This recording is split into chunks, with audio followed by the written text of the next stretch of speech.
shouldn't happen.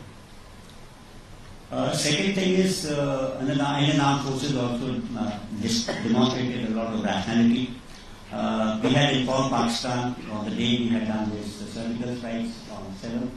We had done it till from 1105, that's 5 at about 1 o'clock to about 1:30, and 5 minutes later we had read up the Director General of Military Operations to say that we had done this, and we had only terror targets, military establishments out of the purview of the strikes, and we had ensured that there are no collateral damage to civilians, and we need to talk to each other.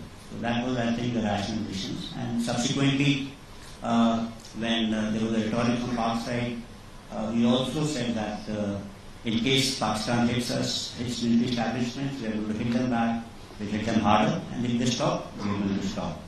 So when Pakistan did ask for talks and de-escalation, we also at some point of time, not immediately, at some point of time, I would say, did accept what they were saying.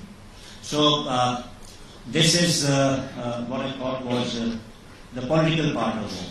And now I talk about the combat part of war. That's the second part. Like I said, it had 4 constituents. That's the combatant, the Yodha, the battlefield, combat zone, where fight takes place.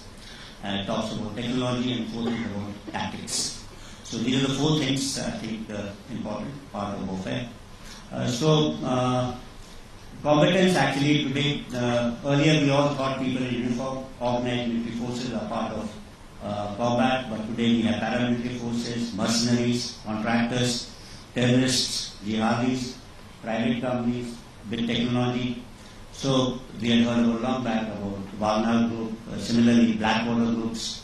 So like a lot of security companies provide armed security, mission support and risk management services, not only to corporate houses, but also governments. So it's not that combatants are only uniformed people paid for by the government, it's different. And today combatants may also include citizens, local citizens or nations, or netizens rather.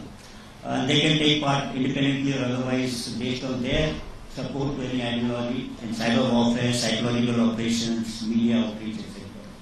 So the concept of this war will be only conducted by combatants which are paid for the government is getting diluted slowly. There are other players who are coming into play. Let me talk about the rationality once again in the context of Operation Bunyan and Mahsoos, which I said, I said once twice earlier that in this whole business of war, warfare, or use of force, the military people are the ones who are most rational, because we understand that war and warfare is very, very unpredictable, and we also probably understand the consequences of war. So that I think is important. So although lost by Pakistan on 10th of May at about 1 a.m., its aim was to get down India to its knees in 48 hours. Multiple attacks were launched. And in some manner, they have escalated this conflict, which we had actually hit only terror targets, but also into the military domain. From their perspective, it would have been rational in the sense they would have said that you use military means to hit these targets. But it was also rational on their part. Operations which they thought will continue for 48 hours, folded up in about 8 hours. And on 10. Then they picked up the telephone and said they wanted to talk. And I think that the rationale behind this the realization coming in, stem from 2 facts. That one is they must have assumed that if they continue this mode, they are likely to lose much more. So hence they picked up the telephone. And second thing, since they had stopped us at multiple fronts, they still did not have the benefit of understanding what they had stopped.